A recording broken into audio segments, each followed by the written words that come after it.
सुखे घालावे अन्नासी गुण गाई नावडी हेची माझी सर्व जोडी विठाला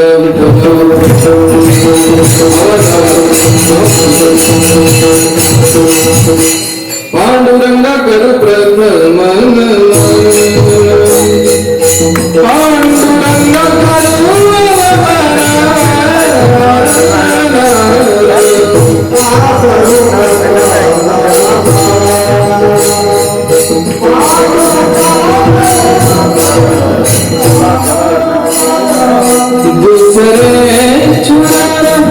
संताची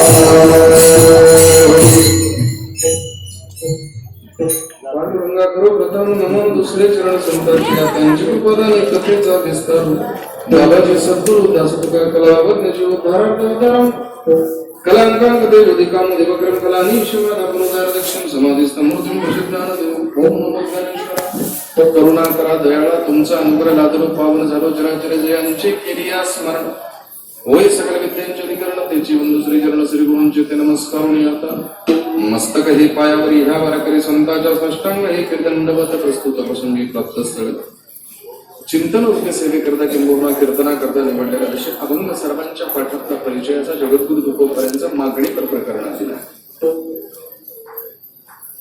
अखंड हरिनाम सप्ताहातील उपांत्य दिवस म्हणजे मागणीपर प्रकरण असावं असा अलिखित स्वरूपाचा दंडक आजपर्यंत आम्ही फॉलो करत आलो. आजपर्यंत ह्या परंपरेला आम्ही जपत आलो आणि हीच परंपरा पुढे चालवायची जबाबदारी आमच्यावरती असल्या कारणानं त्याच नियमाप्रमाणे आजचा अभंग हा मागणीकर प्रकरण असावं.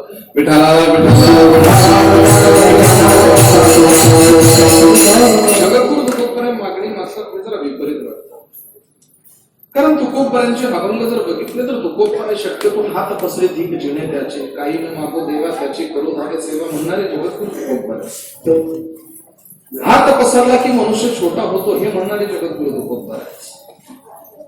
अरे तू किती मोठा आहे संकोचोनी काय झाला असे लहान घेई आपोषण ब्रह्मांडाचे एवढा मोठा तूच आहेस. तू ह्या विश्वाला देण्यासारखा आहे मग मागणी मागायची कोणाकडे. जगद्गुरु तुकोबाराय जर मागणीचा निषेध करत असतील तर त्याच जगद्गुरु तुकोबारायांचं मागणीचं प्रकरण असावं हीच आश्चर्याची गोष्ट आहे. जगद्गुरु तुकोबाराय जर मागणीच्या विरोधात आहे तर 126 अभंग मागणीकर प्रकरणामध्ये सापडतात गाथा ग्रंथामध्ये. हे असं का असेल. का जगद्गुरु तुकोबाराय व्याघातात बोलत असावे. शक्यतो संतांचे विचार आम्हाला न समजल्यामुळे केवळ आम्ही शब्दशः अर्थ काढून स्वतःची कळगी भरण्यासाठी वेगवेगळ्या प्रकारचे तर्क वितर्क लावून 10,000 रुपयाच्या पुस्तकं घेऊन आणि त्याचाच अभ्यास करून जगतामध्ये स्वतःची शेती मिळवत असणारी मंडळी मी तर म्हणतो की धर्मासाठी संप्रदायासाठी घातक. जगद्गुरु तुकोबारायांची उच्च विचारधारा जर आपण शोधून गेलो तर या विश्वामध्ये सर्वात उच्च विचारधारेचा महामानव म्हणजे माझा तुकोबाराय. या विचारापर्यंत मी गेलेलो वैश्विक विचारांना गवसणी घालणारे जगद्गुरु तुकोबाराय. भारतीय तत्वज्ञान किती उच्च आहे हे समजावून घेण्यासाठी आपल्याला वैश्विक असणाऱ्या विचारधारेचा विचार करावा लागेल आणि ते मी मांडणार. म्हणून जगद्गुरु तुकोबाराय मागणी मागतात हे जरी मनाला बुद्धीला पटत नसेल तरी पण जगद्गुरु तुकोबाराय मागणी मागतात. पण मागणी कोणाकडे मागावी आणि काय मागावी हे मागणाऱ्याला समजलं पाहिजे तरच तो याचक. भिकारी विठाला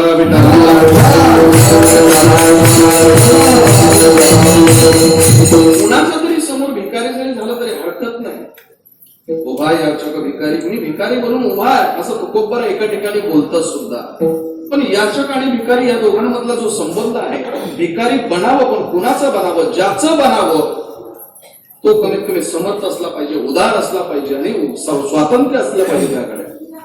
अशा प्रकारचा हा जगद्गुरु तुकोबाराय तुकोबारायांचा अभंग आणि तुकोबारा मागणी मागतानाच मागणी कशी मागतात बघा. हे दान देगा देवा व्याकरण जर आपण बघितलं, आपल्याला भांडारकरांचं व्याकरण बघायचं ना तरखडकरांचं व्याकरण बघूया.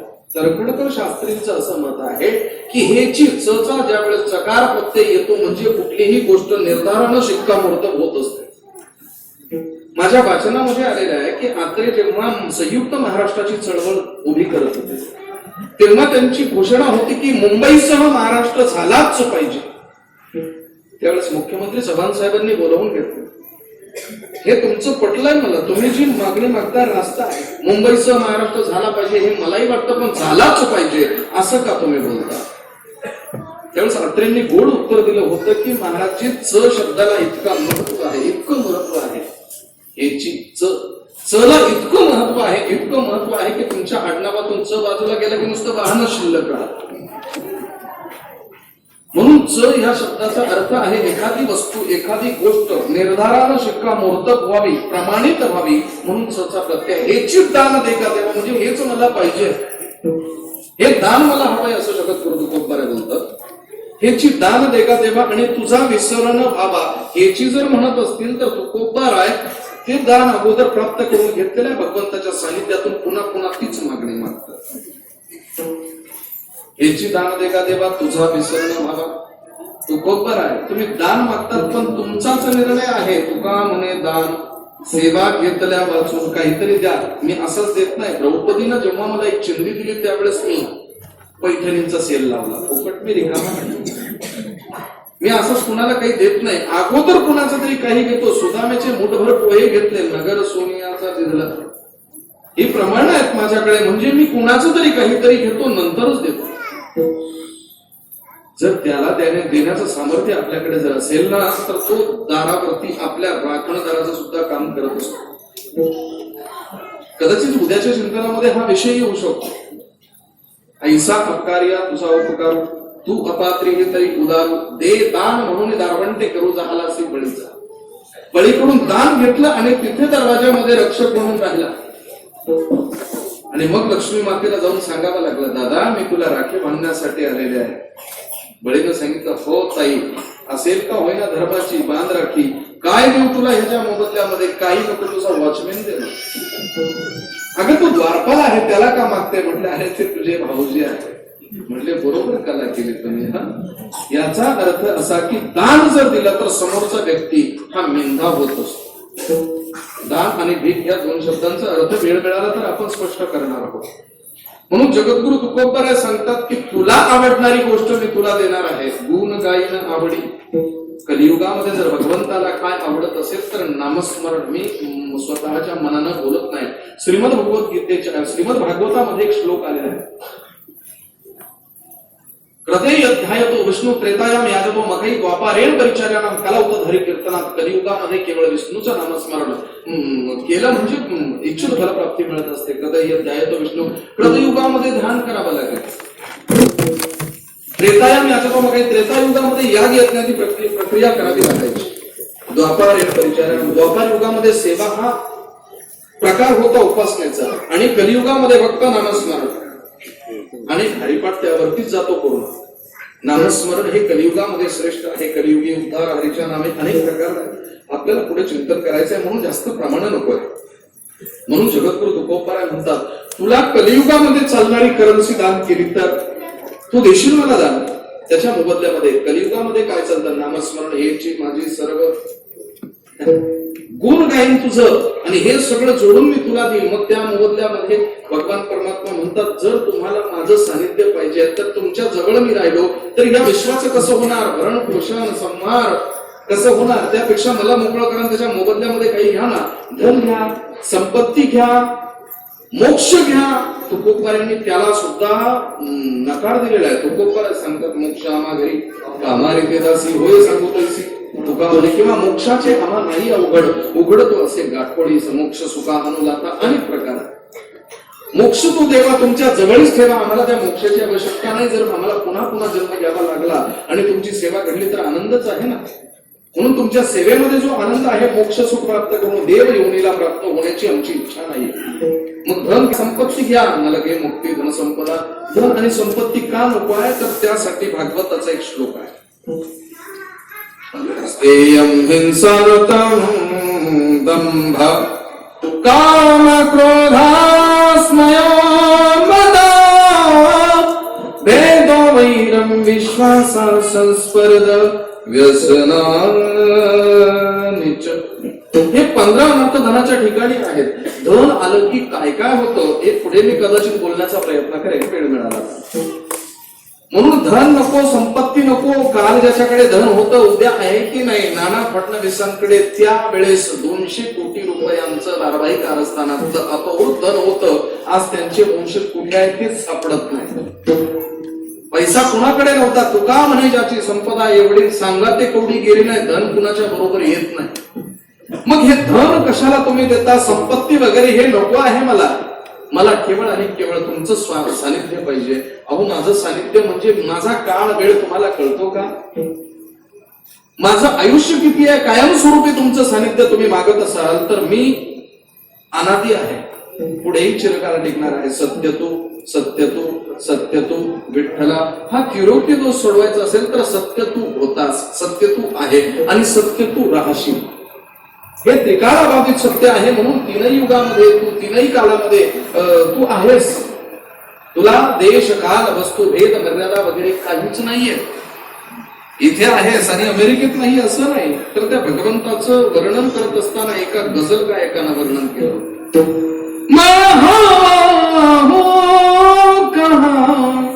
वतन मेरा, मी हवा आहे. कुठे माझं वतन, कुठे मला मर्यादा? भगवंताला मर्यादा नाहीये. देश काल वस्तू भेद आहे सगळं हे त्याच्या अंतःकरणामध्ये, त्याच्या उदरामध्ये. कुठून आपण शोधणार त्याला? म्हणून या व्यापक भगवान परमात्म्यानं सांगितलं ठीक आहे, पण मला ओळखायचं असेल माझं सानिध्य तर तुमचं जीवन तर अल्प आहे. अल्प आयुष्य मानव देह. अहो काय 42 वर्ष तुकोबाराय जगतायत आणि ह्या 42 वर्षामध्ये काय द्यावं तुम्हाला? ह्या 50-50 वर्षाच्या आयुष्यामध्ये काय द्यावं? तर तुकोबाराय सांगतात नाही, जर द्यायचंच असेल तर अजून एक मला बोनस मध्ये देणं. तू काय मला एक सवलतीच्या दरामध्ये पुन्हा गर्भवास देणं. पण तू गर्भवास देत असताना गर्भाचं दुःख जे मी लोकांना सांगितलंय, कदाचित मी गर्भाला येईन आणि पुन्हा जन्म घेईन. म्हणून गर्भवासाचं दुःखाची तीव्रता लोकांच्या मनातली कमी न होता मला तुझ्याकडे मागायचं एवढंच आहे की गर्भीचं दुःख फार कठीण आहे. तुका म्हणे गर्भवासी सुखे घालावे आमासी. आम्ही पुन्हा जन्माला येऊ हरकत नाही आणि जन्म मरणाचं दुःख भोगायला सुद्धा तयार हो, पण आम्हाला तुझं सानिध्य पाहिजे. अशा प्रकारची मागणी आणि मागणी प्रकरणातील अभंग. विठ्ठला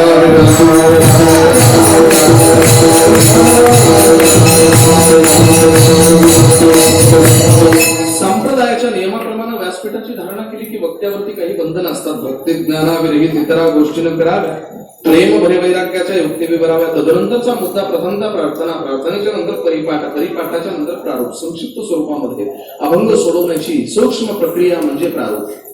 चौथा मुद्दा परिहार आणि आजचा परिहार देणं उचित असं की सालाबादाप्रमाणे श्री क्षेत्र झडपोली तालुका विक्रमगड जिल्हा पालघर या ठिकाणी चालत असलेला हा अखंड हरिनाम सप्ताह आणि या सप्ताहाचं महत्व मला इथे आल्यावरती समजलं. छोटस गाव आहे पण पंचक्रोशीच काय, बऱ्याच दूरवरून मंडळी आलेली आहे कीर्तनासाठी. आणि ह्या कीर्तनासाठी आलेली मंडळी मला तरी वाटतं जेव्हा माझं इथं आल्यावरती भेट झाली तर फार मोठ्या मोठ्या महात्म्यांची भेट झाली. बेडून एक महात्मे आलेले आहेत, सटाण्याहून एक महात्मे आलेले आहे, आमच्या गिरणाऱ्याहून आलेले आहेत, गणेशगावहून हे महाराज मंडळी आलेली आहे. या लोकांचा एक वैयक्तिक अधिकार आहे आणि एवढी मोठी अधिकारी मंडळी जर एखाद्या कार्यासाठी येत असेल तर कार्य करणारा त्याची योग्यता काय असेल याचा अंदाज आम्ही लावू शकतो. याला म्हणतात अनुमान प्रमाण. यत्र धम्र तत्र वन्नी. ज्या ठिकाणी धूर निघतोय त्या ठिकाणी अग्नी असलाच पाहिजे. म्हणून मी थोडीशी चौकशी केली. प्रातस्मरणीय, पूजनीय, आदरणीय, वंदनीय कैलासवासी आमच्या गजानन महाराज सांबरे यांच्या 2 वर्षापूर्वी निधन झालं. पण ह्या व्यक्तीचा मोठेपणा जेव्हा मला बाकीची मंडळी सांगू लागली की खरोखर किती मोठा महात्मा असावा की स्वतःचं नाव पत्रिकेमध्ये टाकू नये आणि एकट्यानं सप्ताह करायचा, एवढा मोठा खर्च करायचा आणि एवढा मोठा खर्च करून सुद्धा तो स्वतः एकट्यानं करून हिरिरीनं सहभाग घ्यायचा, महाराष्ट्रातील नामवंत गायक वादकांची उपस्थिती या ठिकाणी वर्णी लावून घ्यायची, छान प्रकारची ध्वनी व्यवस्था, साऊंड सिस्टीम त्यांचंही आयोजन करायचं, एवढं मोठं व्यापक असं, आणि सर्वात महत्वाची गोष्ट मोठमोठ्या विद्वानांना बोलवायचंही, आणि ह्या सर्व लोकांना एकत्रित करायचं आणि तुम्ही प्रेमानं इथे जमा व्हायचं. विशेष आनंद वाटतो की किती मोठी व्यक्ती असावी, पण काय सांगू का तुम्हाला, बहुता सुकृताची जोडी म्हणून विठ्ठली आवडी. हरिभक्तपरायण परमस्नेही डॉक्टर सांबरे, सोपानजी सांबरे यांनी माझा कार्यक्रम ऐकला आणि तेव्हाच कार्यक्रम दिला. म्हणजे ही डायरी सुरू होण्याच्या अगोदर नवीन जेव्हा मला कार्यक्रम लिहायचा आहे त्या डायरीचा शेवट म्हणून लिहिला गेलेला कार्यक्रम. आमच्या पांडुरंग बुवा पठारे यांच्याकडून हा कार्यक्रम, आमचे राम भाऊजी वगैरे ही मंडळी होती, आणि त्याच वेळेस डॉक्टर सांबरेंनी हा कार्यक्रम घेतला. ठीक आहे म्हटलं, पण मला एक मुद्दा खोडून टाकावासा वाटेल की जो हा पट्टा आहे, ह्या पट्ट्याला तळ कोकण असं म्हटलं जातं. ह्या तळ कोकणामध्ये परमार्थ हा खेचला गेलेला आहे, संकुचित झालेला आहे, असा महाराष्ट्रभर झालेला आरोप आज मी खोडून टाकणार आहे. महाराष्ट्रभर लोकांना मी हेच उघडून सांगणार आहे की तळ कोकण मध्ये परमार्थ आहे, काल होता, आज आहे आणि पुढेही जिवंत आहे. या परिसरामध्ये जेव्हा मी पीएचडीच्या माध्यमातून काही अभ्यासक्रमासाठी आलो होतो गुरुजींच्या आज्ञेनुसार, त्यावेळेस मी बघितलं की निग्रॉइड, कॉफीसाइड आणि मँगोलाइट या 3 प्रकारच्या ज्या प्रजाती आहेत, त्या प्रजाती जेव्हा ह्या परिसरामधून गेल्या तर हा जो पट्टा आहे नंदुरबार पासून तर पूर्वी छत्तीसगड पर्यंत तिकडे जो पट्टा आहे, हा पट्टा म्हणजे डांग, आव्हा वगैरे हा परिसर, हा पूर्ण परिसर हा मूल रहिवाशांचा, मूल निवासींचा आहे. म्हणून मूल निवासी लागताय. फक्त मला बोलायचं एवढं आहे की बुद्ध्यांक हा शिक्षणाच्या अभावे कमी असल्या कारणानं अनेक धर्मांतरणं झाली, पण या धर्मांतरावर सुद्धा तुम्ही तीव्र अशा प्रकारचा प्रहार करून आणि वारकरी संप्रदायाची विचारधारा स्वीकारली, याचा मला मनोमन आनंद होत आहे. खरं सांगू तुम्हाला, हे कार्य जे करतायत ना, ही धर्माची वाढ आहे, ही खरी विचारधारेची वाढ आहे. मी तर प्रत्येक कीर्तनामध्ये बोलत असतो की वारकरी संतांनी केलं काय, वारकरी संतांनी केलं असं की वारकरी संतांनी वैचारिक तटभिंती इतक्या मजबूत करून ठेवल्या की कुठल्याही धर्माची विचारधारा या तटभिंतींना भेदण्यामध्ये असमर्थ आहे. दुर्भाग्य आमचं की आम्ही गटतट करून अंतर्गत कलहानं या भिंतीला आतून पोखरण्याचं कार्य करतो, हे आमचं दुर्भाग्य. मात्र ह्या वैचारिक तटांना आम्हाला जर अशीच पुष्टी द्यायची असेल तर आम्हाला हे कार्य जोमानं करावं लागेल आणि तुम्हा सर्वांच्या सन्मुख येऊन आम्हाला सुद्धा आमची स्वतःची योग्यता सिद्ध करावी लागेल. वारकरी विचारधारा किती उच्च आहे, किती उच्च आहे, परिहारामध्येच बोलून जातो मी. वारकरी विचारधारा इतकी उच्च आहे की वारकरी विचारधारेनं जे जे ग्रंथ विचारधारेसाठी स्वीकारले, ते पंचदशी असेल, विचारसागर असेल, वृत्ती प्रभाकर असेल, उपनिषद असेल, गीता असेल, वेद वेदांत, ही सर्व ग्रंथ वारकरी संप्रदायाच्या अभ्यासक्रमातले आहेत. आणि मी मुद्दामून बोलणार आहे, मला बोलावं लागणार आहे. प्रातस्मरणीय, पूजनीय, आदरणीय वैकुंठवासी गुरुनाम गुरुवर्य जोग महाराजांनी जो विचार ह्या वारकरी संप्रदायाला दिलेला आहे, तो विचार शेवटपर्यंत जाणार आहे, चंद्र सूर्य असेपर्यंत. आणि हीच विचारधारा माणसाला माणूस म्हणून जगण्याचा आधार देणार आहे. आजचा दिवस किती तारीख आहे? 6 डिसेंबर. Doctor B.R. आंबेडकर यांचा महापरिनिर्वाण दिन. त्यांनी भारतीय जनतेला संविधान दिलं आणि वारकरी संप्रदायाच्या विचारधारेनं अभिव्यक्ती स्वातंत्र्याचा मूळ पाया घातला. म्हणून वारकरी संप्रदाय हा खरोखर या विश्वातील एकमेव संप्रदाय आहे की कुठल्याही विचाराचे जे विचार प्रवाह आहेत याला भेदू शकत नाही. फक्त मांडणं इमानदारीनं गरजेचं आहे, अन्यथा फक्त मनोरंजनासाठी व्यासपीठाचा वापर करून आणि केवळ आपलं स्वतःचा उदरनिर्वाह व्हावा एवढाच हेतू जर ठेवला तर धर्मकार्य पुढे चालणार नाही. आणि वारकरी विचारधारा ही परखडपणे मांडावी लागेल. सर्वाघटी राम हे हा एक सूर्यप्रकाशक सहस्र रश्मी. किंवा युट्यूबला माझं एक अजून कीर्तन आहे, आता हे सुद्धा युट्यूबला असेल. पण ते जे कीर्तन आहे त्या कीर्तनामध्ये मी विष्णू वैष्णवांचा धर्म, वेदाभेद भ्रम अमंगळ हा विषय मांडला होता. म्हणजे व्यापक अशी विचारधारा असणारे हे संत मी थोडासा मुद्दा सांगून जाणार आहे.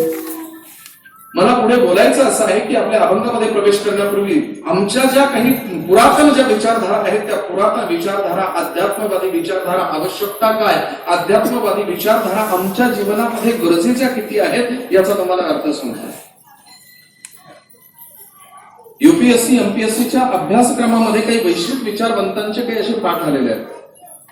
तर मी स्वतःचा एक प्रबंध तयार केला. असं आहे की अरिस्टॉटल नावाचा व्यक्ती आहे. तो व्यक्ती म्हणतो शास्त्राचं भांडण आहे, पण हे भारतीय अभ्यासकांना माहिती नाहीये की शास्त्राचं भांडण नेमकं अंतर्गत कसं आहे.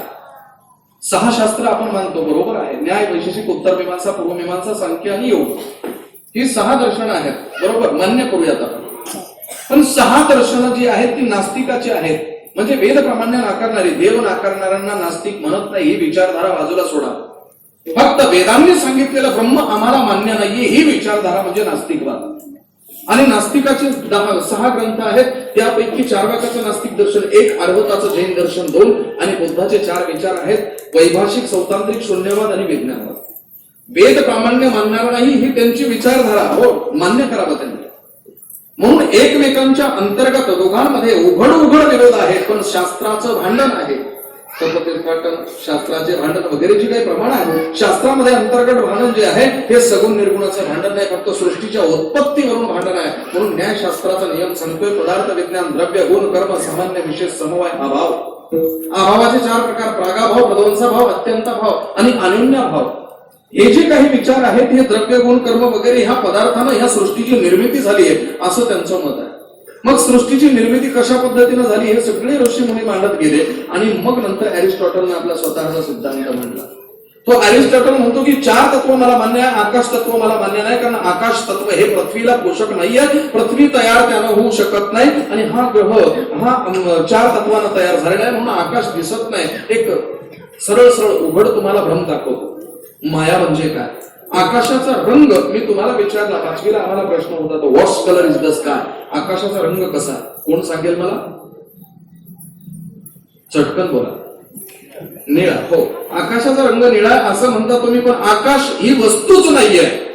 ज्या वेळेस आपल्या नजरेची लेन्सची मर्यादा संपते ना तिथून पुढे केवळ आणि केवळ नील प्रकाश दिसू लागतो. साधनेत एका विशिष्ट अवस्थेवरती मनुष्य गेला की त्याच्या नाभीतून नील प्रकाश बाहेर येत असतो. ही साधना आहे, ही योग्यता आहे. मला बोलायचं काय आहे की आकाश ही वस्तूच नाहीये. जेव्हा तो भारतामध्ये आला, मोठी अधिवेशन, इलेक्ट्रॉनिक मीडिया नव्हतं, प्रिंट मीडिया नव्हतं, सोशल मीडिया तर मुळीच नव्हतं. मग स्वतःचे विचार समाजाच्या सम्मुख आले पाहिजे म्हणून देश विदेशांमध्ये मोठी व्याख्यानं व्हायची, मोठी अधिवेशनं व्हायची. आणि तो अरिस्टॉटल भारतात येतो तेव्हा एका शेतकऱ्याची भेट होती. तो शेतकरी विचारतो, कोण आहात आपण? हो या, हु आर यू? त्यानं सांगितलं, मी अरिस्टॉटल आहे. स्वतःचा सिद्धांत या सृष्टीच्या निर्मिती संबंधानं मी तयार करून ह्या अधिवेशनामध्ये मांडण्यासाठी आलो. त्यावेळेस त्याला विचारलं, काय तुझं मत काय? म्हटलं, आकाश तत्व सोडून 4 तत्वांनी मी मान्य केलेलं आहे की ही सृष्टी निर्माण झाली. तो त्यावेळेस शेतकरी म्हणतोय की आमच्या पुराणांमध्ये असं सांगितलं आहे, आमच्या शास्त्रांमध्ये असं सांगितलेलं आहे की 5 तत्व आहेत आणि आकाश तत्व कसं नाही म्हणतो. अरे आकाशच नाहीये. त्यावेळेस त्या शेतकऱ्याने सांगितलं, हे माझे दोन्ही हात आहेत. या दोन्ही हातांच्या अंतर्गत असणारी जी जागा आहे याला तुमच्याकडे काय म्हणतात? म्हणे स्पेस. 2 उंच कडे आहेत आणि आतमध्ये खोल दरी आहे. त्या खोलीच्या आतमध्ये असणारा जो पोकळी आहे त्याला काय म्हणाल तुम्ही? केवळ पोकळी. आम्ही त्याला आकाश असं म्हणतो. जोपर्यंत घट भरलेला नाहीये तोपर्यंत तो रिकामा आहे. मात्र रिकाम्या घटामध्ये काय आहे? त्याला घटाकाश ही संज्ञा. आणि मग जेव्हा या घटामध्ये जर काही नसताना पोकळीला आम्ही आकाश म्हणतो तर आकाश मान्यच करावं लागेल. त्यानं ते आकाश मान्य केलं. पण पुढे एक घटना घडली. एक विद्वान जन्माला आला. इसवी सन 1808 मध्ये युपीएससी एमपीएससी ची तयारी करणारी मुलं ऐकून ठेवा. 1808 मध्ये एक विद्वान असा जन्माला आला, विचारवंत, आणि त्याला स्वतःचा विचार जगाच्या समोर मांडला. तो म्हणतो ही सृष्टी जी निर्माण झाली ही कणांपासून निर्माण झालेली आहे. तर विजातीय कण एकमेकांच्या जवळ आले आणि गुरुत्वाकर्षण म्हणजे चुंबकत्वानं ते खेचले गेले आणि ही पृथ्वी निर्माण झाली. त्याला विचारलं, जर चुंबकीय तत्व पृथ्वीमध्ये होतं तर ही पृथ्वी आणि ह्याच्या व्यतिरिक्त असणारे ग्रह कशा पद्धतीनं, कुठलं त्यांच्यावरचं गुरुत्वाकर्षण नाहीये. त्यावेळेस त्यानं एक गोड सिद्धांत दिला. तो म्हणतो, इतर ग्रंथ जे निर्माण झाले ना, इकडे जे सजातीयांना मान्य नाही ना, ते तिकडे जाऊन पोहोचले. आम्हाला स्पष्ट करून द्या. मग त्यानं एक सिद्धांत जगाच्या समोर मांडला. 2 मॅग्नेट पोल दिले. त्या पोलच्या दोन्ही बाजूला पट्ट्या चिकटवल्या, नॉर्थ पोल आणि साऊथ पोल. नॉर्थ जेव्हा जवळ आणले तर त्यांनी खेचून घेतलं. बरोबर ना? नॉर्थ जवळ आले की ते जवळ घेत नाही, दूर फेकतात. आणि साऊथ नॉर्थ जवळ आले की आपोआप खेचून घेतात.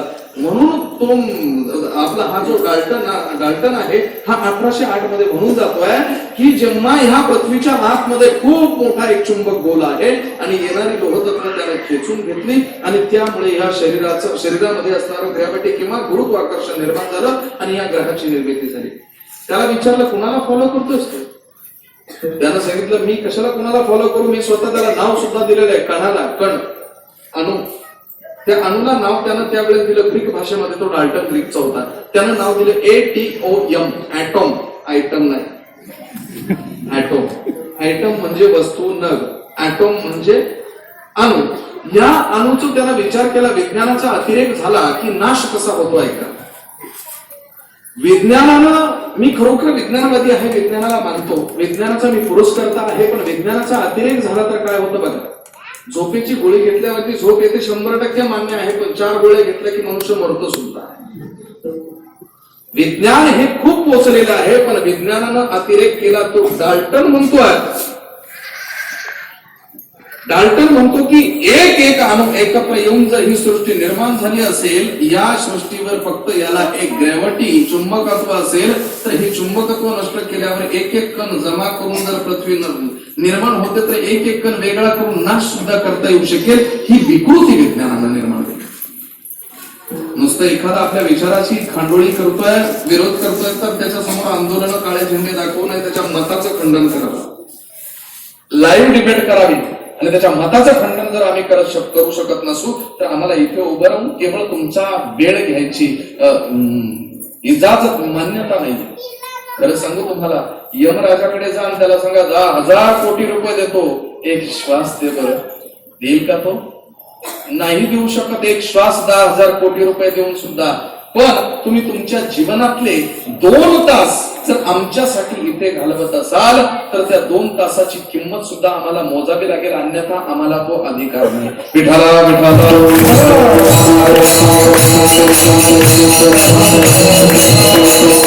त्या डाल्टननं सांगितलं मी फॉलो कशाला कोणाला करू.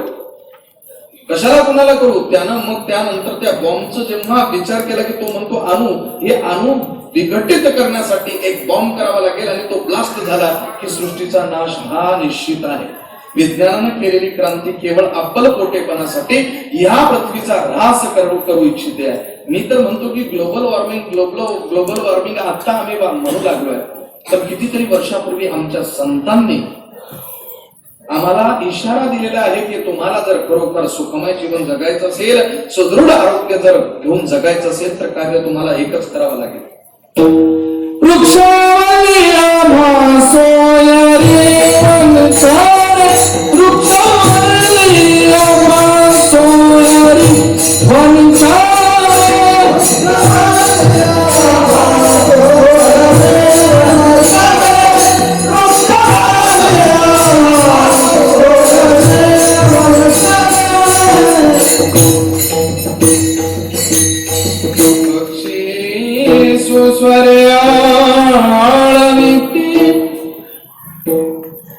पशुपक्ष्यांवरती प्रेम करा. वृक्षावल्ली आम्हा सोयरी म्हणजे वन वाढवा. हे अगोदर आम्हाला संतांनी सांगून ठेवलेलं आहे. ग्लोबल वैश्विक विचार जर आम्ही बघितला तर तो डाल्टन म्हणतोय, त्या डाल्टननं जेव्हा कबुली दिली, तो म्हणतो मी ज्यांना फॉलो करतो त्यांचा सिद्धांत इसवी सन पूर्व 5 म्हणजे 2022 वर्षापूर्वी त्यांचं नाव होतं पेलियस, सर पेलियस आणि सर डेमोक्रिटस. ऐकून ठेवा, ह्या डेमोक्रिटस आणि पेलियसला विचारलं तुम्ही हे अणुविज्ञान जगाच्या समोर मांडता आहात? त्यांनी सांगितलं हो मानतो, पण तुम्हाला याला काही पुष्टी आहे का, काहीतरी आधार आहे का, तुम्ही एक्सपेरिमेंट करणार आहात का? त्यावेळेस त्यांनी सांगितलं आम्हाला फार मोठा आधार सापडला. भारतात जेव्हा आम्ही गेलो तर भारतामध्ये फार पूर्वीच्या काळी प्राचीन अशा स्वरूपाचं एक वाङ्मय आमच्या हातामध्ये लागलं त्या विश्वविद्यालयामध्ये. आणि तेव्हा आमच्या लक्षात आलं की गणात नावाचे कोणीतरी ऋषी आहे आणि त्यांनी वैशेषिक नावाचं दर्शन निर्माण केलेलं आहे आणि वैशेषिक दर्शनामध्ये अनेक कण एकत्र येऊन या सृष्टीची निर्मिती झाली. असं तर आता कणाद ऋषी कोण आहेत हे बघूया. ज्या विषयाचं माझं डॉक्टरेट आहे तो विषय मी बोलतो. एक कणाद ऋषींकडे त्यांचा शिष्य गेला आणि त्या शिष्यानं गुरुजींच्या सम्मुख जाऊन विचारलं, गुरुजी बहुत दिन से मन में एक शंका है, मन की अस्थिरता बढ़ती रहे, मन स्थिर होता नहीं है, ध्यान तो मेरा लगता नहीं है, वृत्ति को अंतर्मुख करने को चाहता हो पर नहीं होती है, मन कहीं भी नहीं लगता है, तो क्या करो? एक प्रश्न जो है बारंबार मेरे अंतःकरण में प्रकट होता है और मन मस्तिष्क को छिन्न विछिन्न कर देता है, क्या आप मुझे कृपया मार्गदर्शन करोगे? गुरुजी ने सांगितलं बेटा बेझिझक पूछ लो. तो मेरा प्रश्न यह है कि ये जो सृष्टि उत्पन्न हुई है इस सृष्टि का मूल तत्व क्या है, मूल कण क्या है? त्यावेळेस त्या गुरुजींनी प्रात्यक्षिक करून सांगितलं. त्या गुरुजींनी सांगितलं समोर तो विटांची भट्टी आहे, एक वीट उचलून आणली आणि त्या विटांवरती प्रहार करून त्याचा पूड केली, भुगा केला आणि त्या राखेतून एक कण उचलून काचेवरती ठेवला. कदाचित त्या काळचा सूक्ष्मदर्शक असावा. बेटा ये कण कितना दिख रहा है? गुरुजी बिल्कुल सूक्ष्म है, सूक्ष्म दर्शक से भी इतने डिग्री से भी ये बहुत सूक्ष्म दिख रहा है. तो बेटा इसके 1000 कण जब होंगे तब 1000वां जो हिस्सा है वो इस सृष्टि का मूल तत्व है. अजून बोलायचं जर ठरलं तर ज्याला गॉड पार्टिकल असं म्हणतात. देवकण, देऊळ बंद बघितला, नुसतं बघायचं म्हणून बघायचा नाही. नासानं सुद्धा मान्य केलं आणि ज्याला देवकण म्हटलं ते देवकण सुद्धा आमच्या भारतीय तत्वज्ञानामध्ये प्राचीन आहेत. आणि मला बोलायचं एवढं आहे की आम्ही कंपॅरिझन करत असताना जे आज शोध लागले जात आहेत हे पूर्वी आमच्या ऋषी मुनींनी लावून ठेवलेले आहे. ही विचारधारा भारतीय विचारधारा आहे. मात्र विचारधारेचा गैरफायदा घेतला जातो, गैरअर्थ काढला जातो आणि मग या विश्वामध्ये गैरसमजानं निर्माण झालेली, मी तर म्हणतो वर्णव्यवस्था सुद्धा ही आपण काय म्हणतो गैर अर्थानं काढली गेलेली आहे. वेदांमध्ये एक शब्द आहे, वेदांचा एक आदेश आहे बघा, सोपा शब्द आहे, सदाचरणे निरता. काय? सदाचरणे निरता. त्यांना वाटतं मी गुंतोय हे गुंतोय ते कशाला गप्प बस. आमच्या जातीची लोक तर हेच म्हणतात आपल्यासारखं गुंतय, जा त्याला करा शांत. मोठा भाऊ आहे म्हणून त्याचं झालं का तुझं चालू. विठाला विठाला विठाला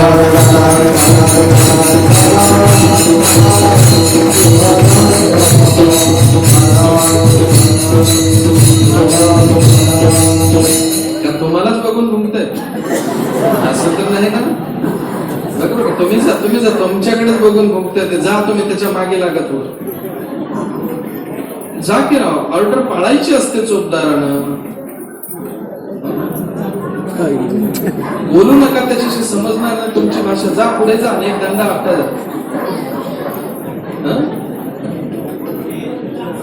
जा की कोणीतरी जा. तुम्ही जा. अहो जा, मी नाही जायचो पळून. मला राखून कसे उभे राहणार तुम्ही? इथूनच बघता ते वाघ आहे का काय. विठाला विठाला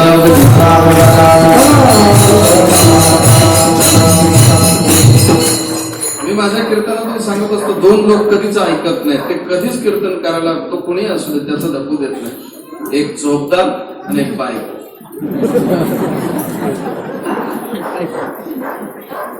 चोपदाराचं काम आहे कीर्तन करायला सुद्धा ऑर्डर द्यायची, आम्ही तुमची ऑर्डर ऐकायची. तो अधिकार तुम्ही ओळखा.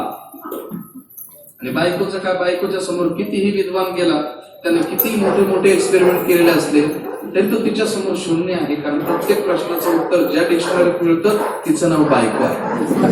ही माझी काय. वाघिरे महाराज एक असा विद्वान होता, त्यानं बायकोला सांगितलं चल आपण फिरायला जाऊ. हातात हात घातला, एका बागेमध्ये गेले, सहज ती लाडात येऊन म्हणते अहो मी की नाही तुमच्या ह्या बलदत्त देहावरती आणि तुमच्या कला कौशल्यावरती प्रसन्न होऊन तुमच्याशी लग्न केलंय. छान आहे ना ग.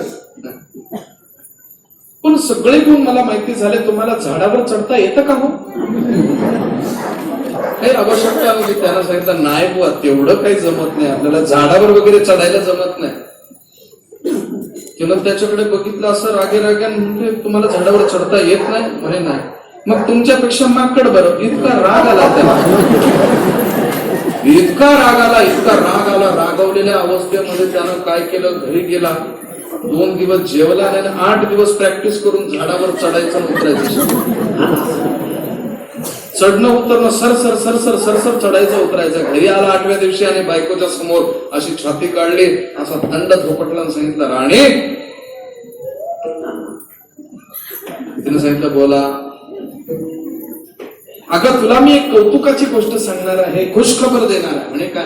माझ्यामध्ये सगळे गुण होते पण एकच अवगुण होता, म्हणजे मला त्या झाडावर चढता येत नव्हतं ना. म्हणे हो, म्हणून तुला जरा कष्टी वाटलं ना, तुझा नवरा कुठेतरी कमी आहे. म्हणे हो. म्हणे मग आता तुला खुशखबर देतो की मला झाडावर चढताही येतं आणि उतरताही येतं. तिनं सांगितलं मग माकडातून तुमच्यात काय फरक आहे?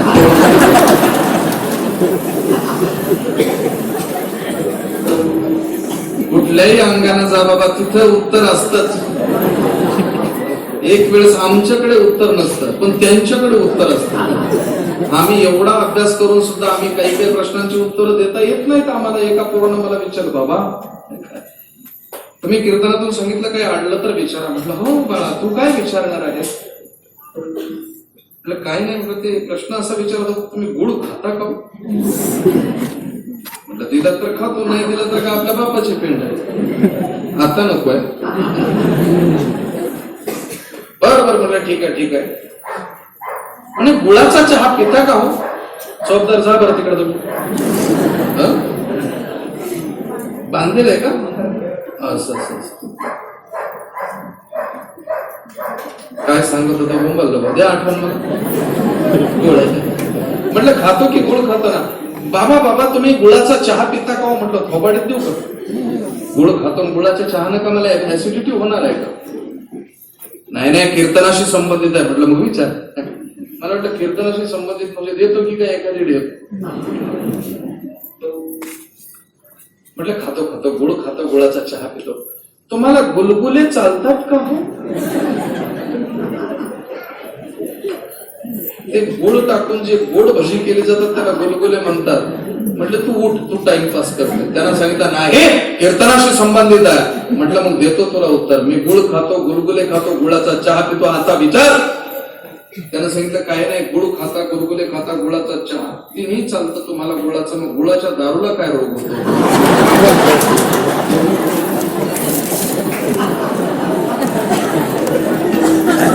म्हटलं एक काम कर बाळा, दुसऱ्यांदा येताना घेऊन ये.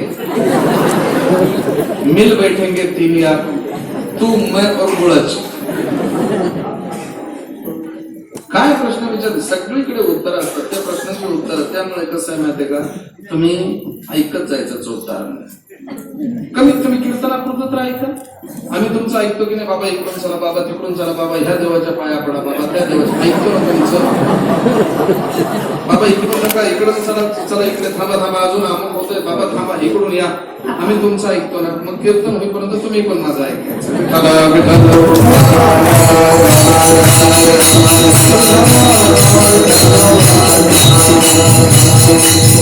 मी जो विषय तुमच्या समोर मांडतो त्या कणाद ऋषीनं सांगितलं की याचा 1000वा जो भाग आहे तो ह्या विश्वाच्या निर्मितीसाठी आहे. म्हणजे आमच्या वैश्विक तत्वज्ञानानुसार या संतांनी आतापर्यंत आमचं जे तत्वज्ञान आणून ठेवलेलं आहे त्याच तत्वज्ञानाचे एक्सपेरिमेंट होतात आणि तेच विज्ञान म्हणून आमच्या सम्मुख येतात. नाहीतर BA-MS या शाखेला शिकवलं जाणार लघु सिद्धांत कौमुदी, पदार्थ विज्ञान हे सगळं आमच्याकडे उपलब्ध आहे. आणि हेच विज्ञान जर सांगितलं जात असेल आयुर्वेदाच्या माध्यमातून, तर मला तरी वाटतं की आमचं तत्वज्ञान खूप उच्च आहे. आणि हे सर्व तत्वज्ञान वारकरी संप्रदायानं स्वीकारलेलं आहे. आणि वारकरी संप्रदायाची विचारधारा खूप उच्च आहे. पण वारकरी संप्रदायाच्या विचारधारेमध्ये जगद्गुरु तुकोबारांचे क्रम आहे. तुकोबारांचं मत असं आहे की विश्वातली कुठलीही गोष्ट शोधायची असेल तर गुगलवरती तुम्ही शोधू शकता. कुठलीही वस्तू, कुठल्याही क्षेत्रातली वस्तू जर शोधायची असेल तर गुगलवर सर्च करा, तुम्हाला ती वस्तू मिळेलच. पण स्वतःचा शोध स्वतःलाच घ्यावा लागतो. स्वतःचा शोध ज्या वेळेस आपण घेऊ त्यावेळेस आपल्या लक्षात येईल की मी छोटा नव्हतो, तुकोबर आहे. आम्हाला सांगतात तुझं स्वरूप काय आहे माहितीये का?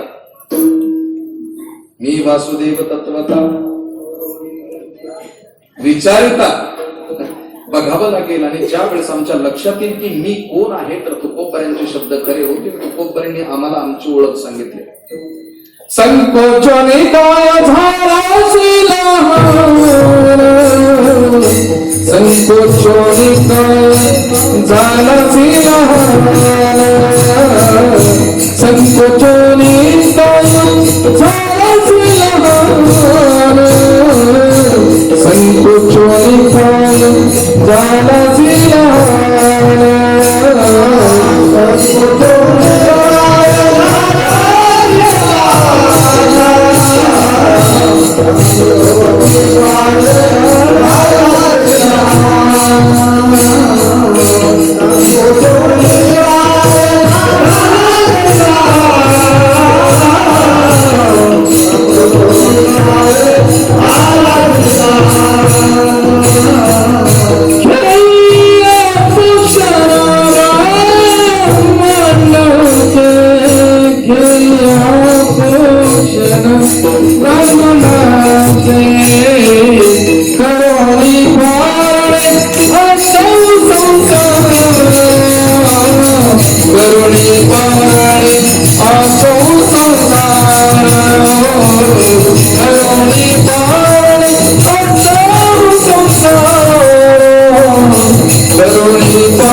अमुक सुंदरीचा पती, मी कोण अमुक अमुक स्त्रीचा भाऊ, मी कोण अमुक अमुक स्त्रीचा पुत्र, मी कोण अमुक अमुक स्त्रीचा पिता, मी कोण अमुकाचा भाऊ, मी कोण त्याचा पुत्र, मी कोण याचा सखा.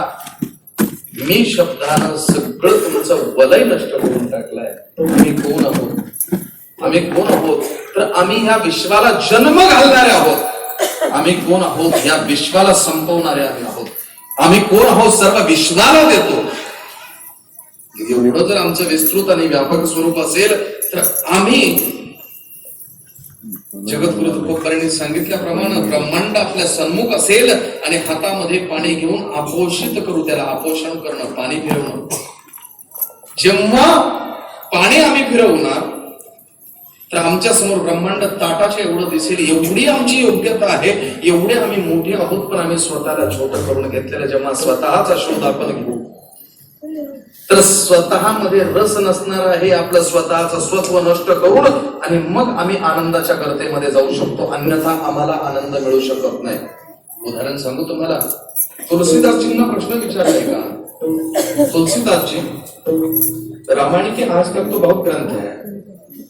महर्षि वाल्मीकि ने लिखा हुआ रामायण है, कागभूषण जी ने लिखा हुआ रामायण है, अध्यात्म रामायण है, बहुत सारे अवतरण है, पर आप रामायण क्यों लिखना चाहते हो?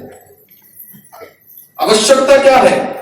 कुठलाही ग्रंथ निर्माण करत असताना 4 मुद्दे प्रकर्षानं जाणवतात, ज्याला अनुबंध चतुष्टय असं म्हणतात. स्वज्ञानेन प्रेरयति इति अनुबंधात अधिकार, संबंध, विषय आणि प्रयोजन. पैकी विषय म्हणजे काय? तुम्ही अधिकारी आहात हे आम्हाला माहिती आहे. तुमचा विषय रामायण आहे हे आम्हाला माहिती आहे. संबंध तुमचा आहे कारण तुमचा अधिकार असल्या कारणानं संबंध तुम्ही जोडणार आहात इतर रामायणांचा. पण प्रयोजन का लिहिताय?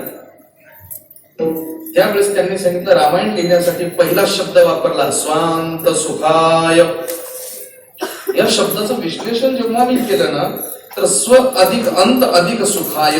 स्वचा शोध घेणं, मी कोण आहे त्या मीला उचलावं आणि भगवान परमात्म्याच्या स्वरूपामध्ये विलीन करणं, तादात्म्य जोडणं, तद्रूपता आणि जेव्हा तिथे पोहोचलं की मग त्यानंतर त्याचा अंत केला की मग केवळ आणि केवळ आनंद मिळत असतो.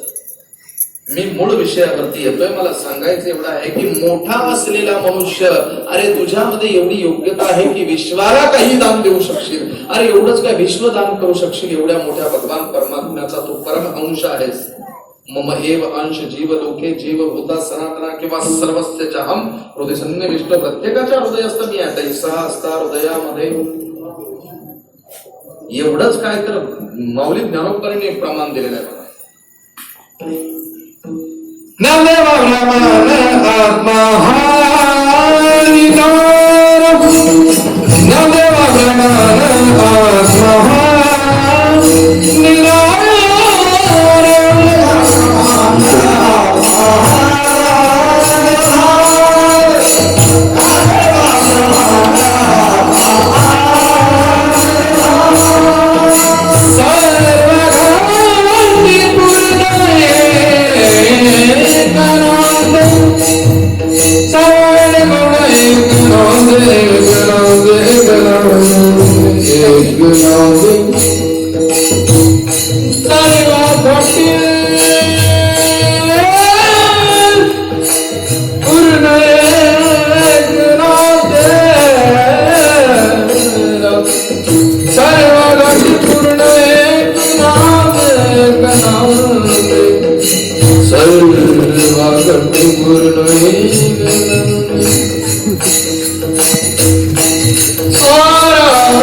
आत्मा आत्मा हा निधान आणि सर्वाघटी पूर्ण एक नंदे. तो भगवंताचा अंश असल्या कारणानं नैनन शुद्धांती शस्त्राणी नाही गंधार्थी पावका. तो मरत नाही, जळत नाही. तो अविनाशी अनंत आहे आणि भगवान परमात्मा सुद्धा अविनाशी अनंत आहे. म्हणून एवढीच गोष्ट लक्षात ठेवावी की भगवान परमात्मा जो आहे तो मीच आहे. मीच आहे स्वतः. आणि जर मी एवढा मोठा असेल तर मी दुसऱ्याच्या समोर हात पसरला की लहान होतो. मग हात पसरायचा कशा? याचक हा कधीही मोठा असतो आणि दाता हा याचक हा छोटा असतो आणि दाता हा मोठा असतो. तर तुकोबरे सांगतात हे आम्हाला माहिती आहे की वैश्विक स्वरूपामध्ये किंवा या विश्वातल्या पारंपरिक ज्या काही सवयी आहेत आम्ही ह्याच्याकडे मागतो त्याच्याकडे मागतो. तर माणसानं माणसाकडे काय मागावं? माणसानं माणसाला केवळ प्रेमच द्यावं. कारण माणसाचा आणि माणसाचा धर्माचा संबंध असतो. साने गुरुजी लिहितात, खरा तो एकचे धर्म जगाला प्रेम अर्पावे. हा धर्म जगाला प्रेम द्यावं. आणि जर आम्ही समाजाला देऊ शकतो तर मागायचं कुणाकडे? तो खूप बरं आहे. तुम्ही तर फार मोठे आहात, जगताचे गुरु आहात. तुम्ही कसं काय मागता? तो खूप बरं सांगतात, मी मागतो पण मागणाराची उंची बघून मागतो की देणारा किती समर्थ आहे. माऊली ज्ञानोबर यांनी भगवान परमात्म्याशी भांडण केलंय. भांडण 11व्या अध्यायामध्ये सांगतात, तुझे अवतार जाणो स्वतंत्र देतान मनसी पात्र अपात्र कैवल्या ऐसे पवित्र की जय वैर्य आई दिले. तुझं देणं स्वातंत्र्याचं आहे. करोडपती असेल त्याच्याकडे जर सप्ताह मंडळी गेली पाटील, आता कसं तुमचा आकडा मोठा असायला पाहिजे. 1100 तरी देता का? त्याने सांगितलं 1100 काय होत रे, माझी किंमत कमी होते. माझं असं मत आहे 11,000 रुपये द्यावे सप्ताह. पण चाव्या तिच्या हातात आहे ना, कशाला देतो बाबा? तुझं औदार्य आहे पण स्वातंत्र्य नाही ना. इथे भगवंताकडे औदार्य आहे आणि स्वातंत्र्य आहे. देण्याची क्षमता काय? या विश्वातलं सर्वात मौलिक सुख म्हणजे मोक्ष सुख. आणि हे मोक्ष सुख तू कुणालाही देतोस रे बाबा. हे असे कसं? बरोबर आहे. तुझे अवतार जाणून स्वतंत्र देताना मनसी पात्र अपात्र कैवल्य. कैवल्य नाम मोक्ष. कैवल्य ऐसे पवित्र की जे वैरी आई दिले. मोक्ष दुराराध्यू कीर होय परी तो आराधी तुझे पाय म्हणून घास देत जाय पायको जैसा तुला सनकाधिकाचे निमारे सायुज्य सौरसु केला पुतने जे विषाचे स्तनपाने मारो आली हागा राजसु यागाचे सभासदी देखता त्रिभुवनाची नांदी तैसा दुर्वाक्य शब्द निस्तेजी रासी हागा राजसु यागाची सभासदी देखता त्रिभुवनाची नांदी तैसा दुर्वाक्य शब्द निस्तेजी रासी यानंतर जेने उरी आणि त्याला पांपरा तयाचा चरणो वाहसी दातारांना अजूनही बैर्याच्या कळेवर संभविना एवढा मोठा आहे एवढंच काय तर असा अपकारी तुझा उपकार तू अपात्री हे तरी उदार दे दान म्हणून दारवंटे करू झाला बळीचा इथं मला बोलायचं एवढं आहे की त्याचं एवढं मोठं स्वातंत्र्य आहे मग त्याच्याकडे काही मागण्यापेक्षा त्याचा अधिकारच मागा ना देव पहावयासी गेलो तेथे देवाचे होऊन ठेलो आम्हाला शाळेत असताना आमचे गुरुजी बोलायचे रिटायर झाले आता ते आम्हाला बोलायचे पोरांनो एक विचार आहे तो विचार असा ऑर्डर जरी असला तरी फार महत्वाचा आहे देणाऱ्यानं देत जावे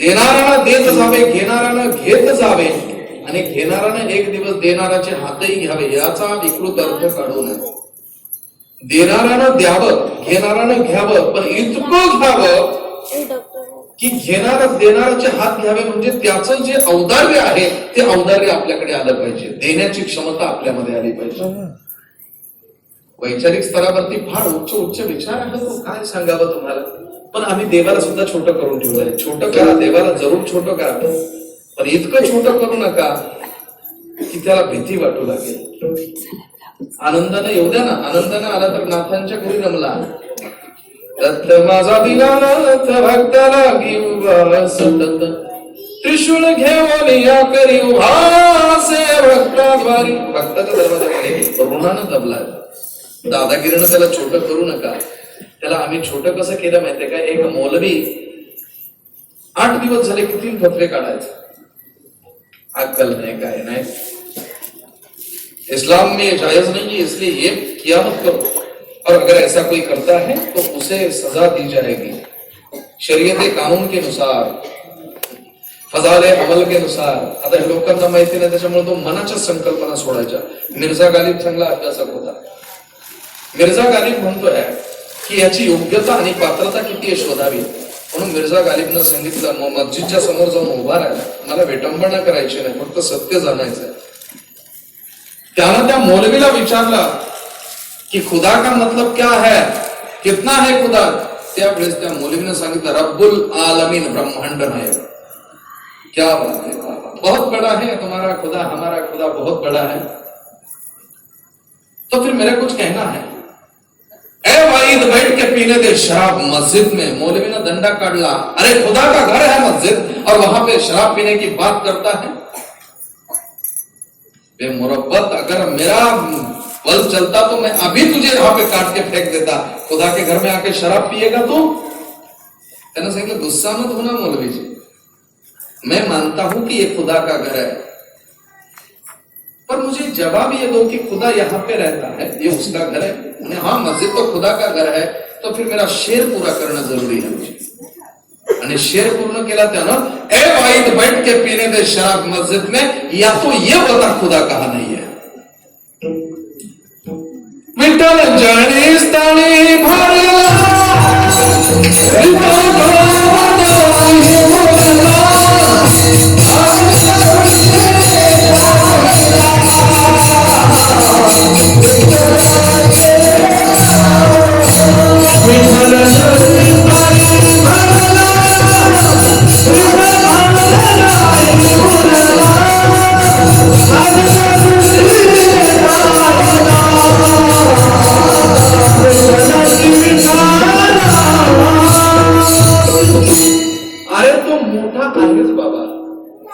माझं स्वरूप आहे मी त्याचं स्वरूप आहे मग का मी छोटा समजावं स्वतःला छोट कोण होत असतं माहितीये का याचकाला छोट म्हटलं गेलं आहे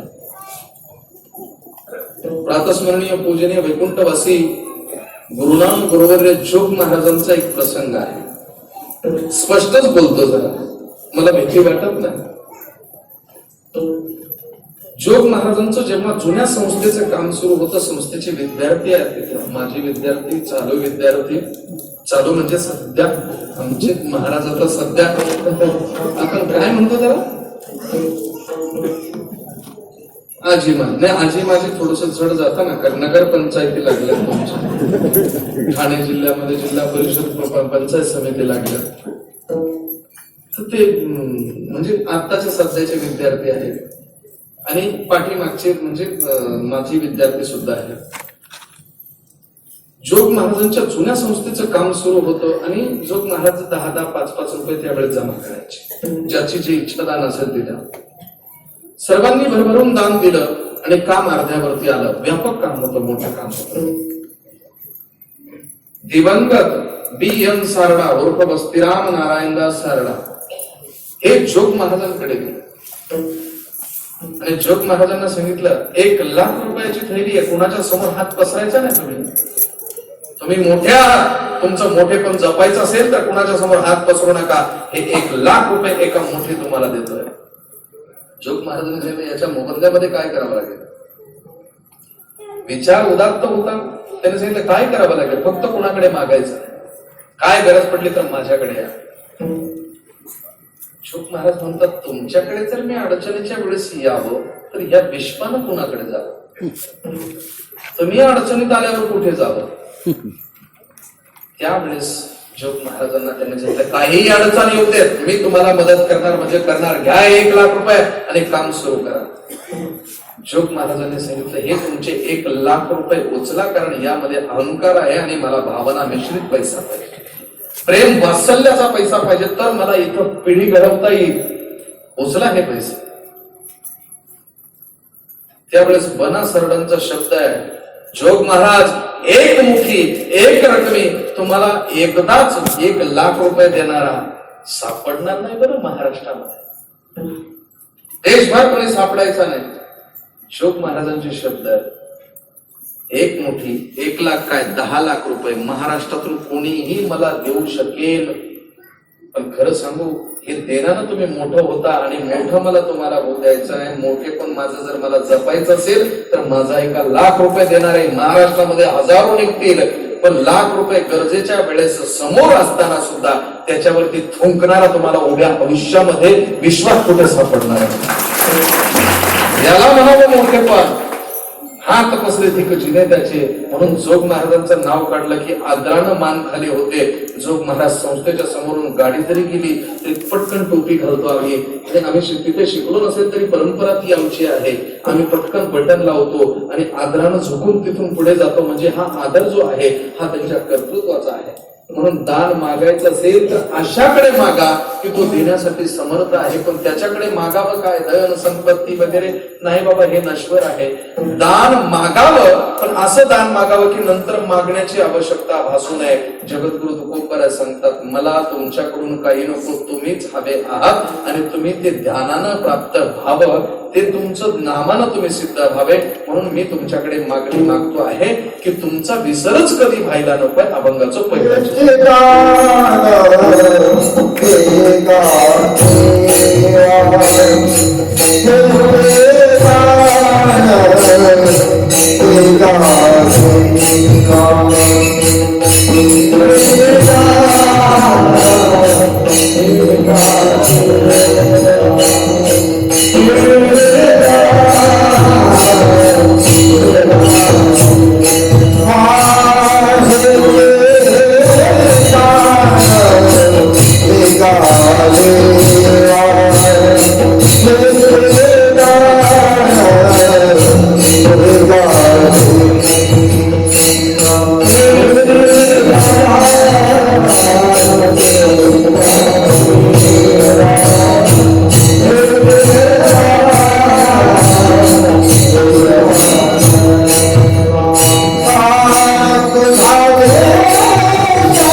Oh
का देवा तुझा विसरण भावा गुण गाईना बळी हेची माझी सर्व जोडी. तुझा विसरण भावा म्हणजे काय हो? ज्या वेळेस मनुष्य जगत असतो त्यावेळेस 5 अवस्थांमध्ये जगत असतो. जागृती, स्वप्न, सुषुप्ती, तुर्यगा आणि उन्माद. या अवस्था तर सर्वसामान्य आहे, प्रत्येकाकडे आहे. पण मनुष्य विशेष जर आपल्याला जगायचं असेल तर जीवनमुक्तांच्या अवस्थांवरती जावं लागेल. जीवनमुक्ताच्या 7 अवस्था आपल्याला वेदांत शास्त्र सांगतात. ज्ञानदा, संन्यासदा, योगदा, निधन मुक्ती, सुखदा, आनंददा आणि परात्परा. या 7 अवस्था आहे. परात्परेवरती गेला मनुष्य की तत्काळ भगवान परमात्म्याला ऑर्डर करून बोलवू शकतो. त्यानंतर काही अवस्था आहेत, त्या अवस्थांना म्हटलं जातं मुळा, क्षिप्ता, विक्षिप्ता, एकाग्रता आणि निरुद्ध अवस्था. निरुद्ध अवस्थेचा जो साधक आहे तो सुद्धा भगवंताला बोलावू शकतो. काहींना बोलवावं लागतं. अधिकार, देवाला बोलावणं म्हणजे असं कोणीही बोलवू शकत नाही, तेवढा अधिकार लागतो. नुसतंच बोलायचं देवा ये देवा असं कर, देवा तसं कर. तू काही प्रभू देवा नाही 2 लाखाचं पाकिट भरल्यावरती पटकन सेलिब्रिटी म्हणून हजर होईल. तो देवा आहे, देव आहे.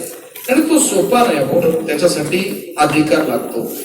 एवढा जगदाने मागे तुळशी दळपाने, एवढा प्रभू व्हावे त्याने संपुष्टी राहावे. छोटा होतो पण त्याच्यासाठी अधिकार लागतो. काही काही लोक निघाले टेप घेऊन त्याला मोजायला, केवढा मोठा असेल, मला तेवढा देव बनवायचा आहे. 50 फूट, 60 फूट, 100 फूट, 200 फूट तेवढी मूर्ती घडवायची आहे. एकानं सांगितलं हे बाबा हे टेप वगैरे किलोमीटर मध्ये मोजला जाणार नाही, टेप कुठे घेऊन चालणार? त्यानं सांगितलं मग किती लिटर असेल तो? अरे लिटरनं कसं मोजता येईल रे? म्हणे मग आता तो मोजावं तरी कसं? वाऱ्याचा वेग सांगा बरं, म्हणजे तेवढ्या अंतरावरती आम्ही ती स्किल लावून शोधू तरी नाही तो अंदाज घालू शकत. मग आहे तरी कसा तो? त्याला मोजायचं तरी कसं? तर मोजताना एक तंत्र वापरलं जगद्गुरु तुकोबार.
पावलो हे संग सुख याचे. माऊली ज्ञानोबा सुद्धा त्याला बोलावतात, पण तेवढा अधिकार असावा. शब्द दिल्या अगोदर म्हणून तुकडोजी महाराजांनी सांगितलं ना, यदा यदा धर्मस्य ग्लानिर्भवति भारत ग्लानिर्भवति भारत, हा शब्द बरोबर खेचला आणि तुकडोजीदास महाराजांनी त्याला बोलवायला सुरुवात केली. कधीशील मन मोहन, कधीशील मन मोहन,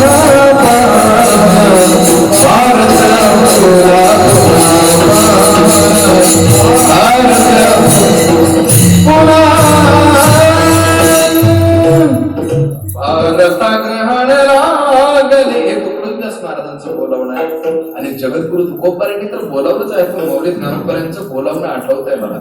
वाट बघतात. पहिलं तो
दाखवतात माऊली बरोबर आहे. दही भाताचे उंडी लावीन तुझे तोंडी दयावडी गोडी सांग पावे की उड उड रे काऊ तुझे सोन्यानं मडीन पाहू पाहुणे पंढरी राहू करा काही येती असा शब्द सांग. म्हणतो सांगितलं असतं पण आता तुम्ही म्हणता पण माऊली ज्ञानोबा बोलवतात. कावळा म्हणतो मी शकून सांगेन पण त्याचा उपयोग काय. एक जण माझ्याकडे आला नोटबंदीच्या काळात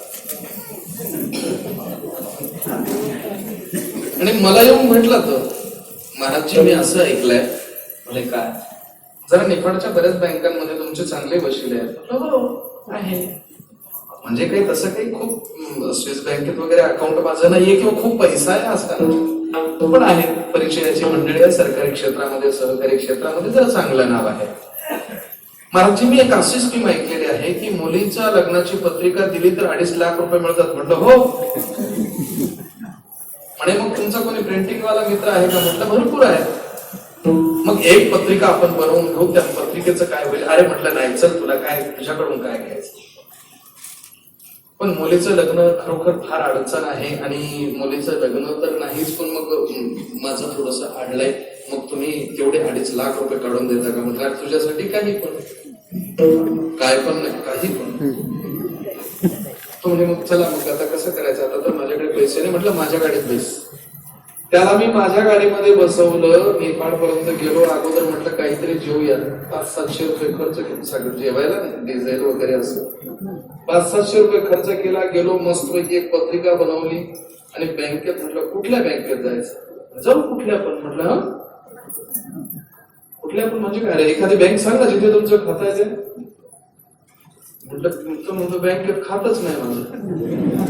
म्हटलं कुठल्याच नाही म्हणे नाही. म्हटलं एखाद्या बँकेत बचत खात्यात पैसे वगैरे आहे का तुझे. म्हटलं नाही पैसे. म्हटलं 2.5 लाख कशाला काढायला आला. तो म्हणे सरकारनं सांगितलं ना पोरीची पत्रिका दिली का 2.5 लाख रुपये मिळतात. त्याच्यासाठी खातं असावं लागतं खात्यात पैसे असावे लागतात. फुकट सरकार का द्यायला रिकाम आहे का. तो म्हणतो पत्रिका दाखवली की पैसे मिळतात म्हणजे सरकार अरे कबूल करून देत नाही. तू हे कुठून घेऊन आला तू. अजिबात जमणार नाही बेटा बेटासारखा बोलू नको असं काही खरं नसतं ते.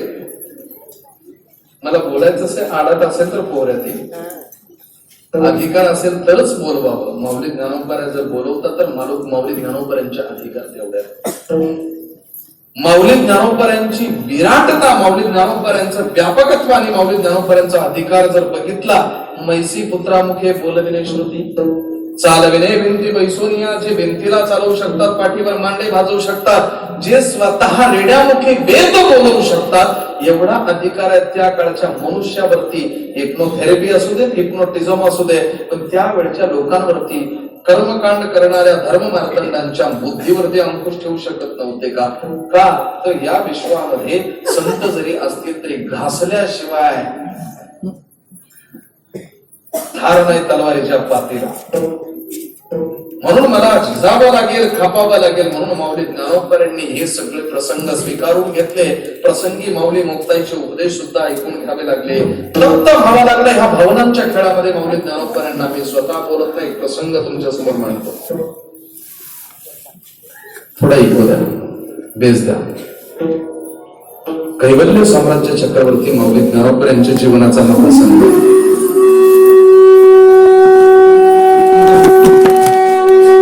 माऊली ज्ञानोबर यांचं दिनक्रम असायचं. दिनक्रम रोजच्या प्रमाणे सकाळी उठावं, शौचाची कर्म करावी, योगासनं करावी, प्राणायाम करावा, अजून थोडा कमी. आणि एकदा देवदेव झालं की भिक्षेची जुळे आपल्या काखेमध्ये घालावी आणि भिक्षेसाठी जावी. बस भिक्षा मागताना माऊली ज्ञानोबरांची आवाज असायचा, ओम भगवते भिक्षाम दे. माऊली ज्ञानोबर पहाटे उठले, देव दर्शन वगैरे झाले. कुठली तिथी होती माहिती नाही, पण माऊली ज्ञानोबर त्या पिंपळाच्या झाडाखाली बसले. एकटक माता इंद्रायणीकडे बघतायत, त्या प्रवाहाकडे बघतात, त्या प्रवाहाची गहिराई बघतात. शांतपणे बघत विचार करतात, किती प्रसन्न वातावरण आहे आणि आज माझं मन विदीर्ण का होत आहे? काही अघटित तर घडणार नाही ना? काही समजायच्या माऊली ज्ञानोबर ध्यानस्थ होतात, तर दुपारचे 11 साडे 11 होतात. ध्यानस्थ झालेले माऊली ज्ञानोबर पुन्हा एकदा भानावरती येतात. उन्हाची तिरीप त्यांना त्रस्त करते. उठून उभे राहिले. मग लक्षात आला, रे ऊन तर चढलाय, सूर्य डोक्यावर आलाय का? अजून तर आपण मधुकरीला गेलेलो नाही, पण मधुकरी मिळण्याचा काळ हा नाही. मधुकरी मिळण्याचा हा काळ नाही. मग असं का होत? माझ्या मनात अजून भावना, अपेक्षा काय आहे?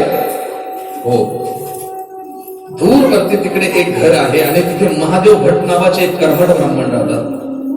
ते कसेही असो, दाते आहेत आपल्या, आपण याच्या बघत. त्यांची पत्नी मोठी विदुषी, फार धर्म करणारी आणि रोज प्रेमानं वात्सल्यानं मला भिक्षा वाटणारी आहे. माऊली ज्ञानोबरांची पावलं हळूहळू सरकत तिथपर्यंत गेली. चैत्र मासाचा उन्हाळा, चटका पडलेल्या अंगाची लाई लाई होते, जमीन तापून अगदी आग ओकते आहे असा परिस्थिती. कोमल हृदय, कोमल कांतीचे माऊली ज्ञानोबर आहे. तिथे जातात. त्या माऊलीनं बघितलं, कोराण्याचं ताट भरलं, जे रोज भरावं आज थोडं जास्तच भरलं. माऊली ज्ञानोबरांना दूर करून बघितलं, मुलबाळ नसल्या कारणानं हृदय छिन्न विछिन्न झालं. दया आली, हृदयाला पाझर फुटला आणि ती घाई घाईनं आपल्या स्वयंपाकघरामध्ये गेली, ताट उचललं. माऊली ज्ञानोबर त्या दरवाजापर्यंत आले आणि आवाज दिला, ओम भगवते भिक्षाम दे. ताड ताड त्या माऊलीनं पावलं उचलायला सुरुवात केली. स्वयंपाकघरातून दरवाजापर्यंत आली, पण ओसरीच्या बाजूला कोपऱ्यामध्ये बसलेल्या महादेव भटांनी आवाज दिला, पत्नीला मागे फिरा, बापाच्या घरून आणत नाही. तिनं सांगितलं, मला लहान बाळ आहे, जोडे रिकामे दिसते, देऊ दे. नाही देता येणार, तुमच्या बापाच्या घरून आणत नाही. माझ्या कष्टाचा संन्यासाच्या मुलांना वाटण्यासाठी अजिबात देणार नाही, मागे फिरा. बंद करा. तर माऊली ज्ञानोबर भिक्षा मागताना प्रतिबंध आला आणि मग त्या महादेव भटांना सांगितलं, याचकाच्या आड येऊ नये, दात्याच्या आड येऊ नये. मला धर्मशास्त्र शिकवतोय. राग आला, जोर जोरात मारायला सुरुवात केली. पूर्ण अंग लाल झाला आणि माऊली ज्ञानोबर रडत रडत पाठीमागे निघाले. आले तसे सिद्ध बेटामध्ये येऊ. जमेल का पुन्हा लावायला? तर माऊली ज्ञानोबा आहे पुन्हा सिद्धपेठामध्ये येण्याच्या ऐवजी त्या इंद्रायणीच्या तटावरती घाटावरती बसलेले घाटावर बसलेले माऊली ज्ञानोबा आहे. बांबू मोड काय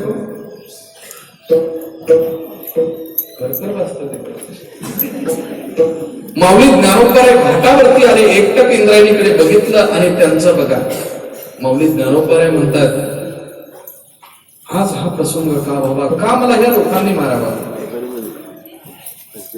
माऊली ज्ञानोबा पुन्हा मागे फिरतात, आपल्या कुटीमध्ये येतात आणि ताटी लावून घेतात. मुकुदाई म्हणते, काय झालंय, कोणी काय बोललंय का, काय एवढा वेदनेमधून आला, सांग ना, काय घडलंय ते सांग ना. माऊली ज्ञानोबांनी एकही शब्द उच्चारला नाही. मग मुक्ताई 11 अभंगामध्ये ते 11, 12, 13 अभंगामध्ये हे वर्णन करून सांगते. योगी पावना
योगी पावन मनाचा योगी आहे.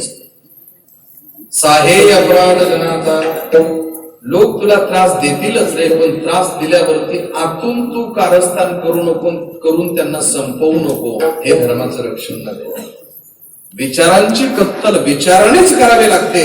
विचारवंताची कत्तल करून विचार मरत नसतात, वाढीला लागत असतात. ओवी आहे त्याला, वरी वरी पालवी कुडीचे मुळी तरी सिंचन घालीचे, कैसे नाश पावे वृक्षातया, नाश होत नाही. आमच्या सौंना डायबिटीस आहे, शुगर, रोज जिमर तो चालू आहे. रोज गोळी खाते, रोज गोळी खाते. गोळी खाली की लगेच चहा घेते. मी तिला विचारलं, तू चहा घेते आणि गोळी घेते, मग चहाचा इफेक्ट व्हायला नको म्हणून गोळी घेते. म्हटलं गोळ्या घेऊन घेऊन हाडू ठिसूळ होती, म्हणजे त्याच्यासाठी सुद्धा गोळ्या निघाल्यात बाजारात. तुला डोक्या लावला म्हणजे जमत नाही, तेवढी पात्रता नाही माझी. अरे रोग नाश करायचा तर पथ्य महत्वाचं आहे ना, पथ्य फार गरजेचं आहे. आणि ते पथ्य तर कधी कधी इतकं विचित्र असतं, करावं लागतं ते. माऊली ज्ञानोबांनी सांगितलं, गाईचं दूध अमृत आहे, पण पथ्याला नाही म्हटलंय, म्हणून तिथं घ्यायचं नाही. अगाग क्षीर जरी झाले तरी पथ्यासी नाही म्हणे, तरी ऐसे न विश्वय सुदने नवज्वरी देता. पुढे मला बोलायचं असं आहे की माऊली ज्ञानोबा यांना मुक्ताई सांगते, योगी आहेस तू, पावन मनाचा, पवित्र मनाचा, अपराध जनाचा सहन कर. लोक तुला बोलतील, तू गप्प बैस. साहे अपराध जनाचा, विश्व रागानं आगणे झालं ना होऊ दे, पण तू संतांचे शब्द ऐक आणि स्वतः पाणी हो, स्वतः पाणी हो. प्रपंच करायचा असेल तर कसा करावा आणि संन्यास घ्यायचा असेल तर कसा घ्यावा, यासाठी कबीर महाराजांचा दृष्टांत आहे. एक जर वयाच्या बरोबर मर्यादेमध्ये गेला, काळजी करू नका, मी 5-6 मिनिटांमध्ये सोडतो तुम्हाला. कारण वेळ कसं आहे माहिती का, 2 तासाच्या पुढे मी जास्त बोलत नाही. लोक म्हणतात शब्द विकतात की काय, ही काय पद्धत झाली, जास्त दीड शहाणे झाले, काही नाही. 2 तासाच्या पुढे मला फिटाचे झटके येतात, त्यामुळे मी पुढे बोलतो. असो आपल्याला तो मुद्दा आता थोडासा शांत करावा लागणार आहे. माऊली ज्ञानोबराजी यांचा अधिकार फार मोठा आहे, म्हणून ते भगवान परमात्म्याला बोलावू शकतात. जगद्गुरु तुकोबारायांचा सुद्धा एवढा मोठा अधिकार आहे, म्हणून मागणी मागताना मागणारालाच मागून घेतात. याची दान दे का देवा, तुझा विसरण व्हावा, विसर का न व्हावा, की विसर जर झाला तर तू माझ्या साधनेमध्ये विलंबित अवस्थेत येशील, आणि ज्या वेळेस आपलं अलंबन होईल त्यावेळेस मी तुझ्या जवळ येऊ शकणार नाही. आता आकेच्या अंतरावरती आहे, मी तुला विसरायला नकोय, तू मला विसरायला नकोय, म्हणून तुझा विसरण व्हावा यासाठी कलियुगामध्ये चालणारी करन्सी तुला देतोय. गुण गायीन आवडी याची माझी सर्व जोडी, मुक्ती धन संपदा ह्या गोष्टी तर जीवासाठी आहेत. मला देव व्हायचं आहे, मला तुझ्या स्वरूपाला येऊन मिळायचंय, म्हणून मला गे मुक्ती धन संपदा संत संग देई सदा. काही नाही, फक्त माझी मागणी एवढी की तेवढी गर्भामध्ये एसी बसवून देवो, तर फार मोकळत, जाम मोकळत. तिथं की नाही कशी छोटीशी खिडकी दे, म्हणजे मला बाहेर बघता येईल काय चालू काय. करमत नाही रे, एक आयफोन दे मला, 4G नेट पाहिजे बरं, जिओ नको. ज्या रेंजला ज्या फोनला रेंज आहे असे मागणी मागतात जगद्गुरु तुकोबार. तुकोबारांची मागणी कशी,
क्या बात है।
नरेश्वर माऊली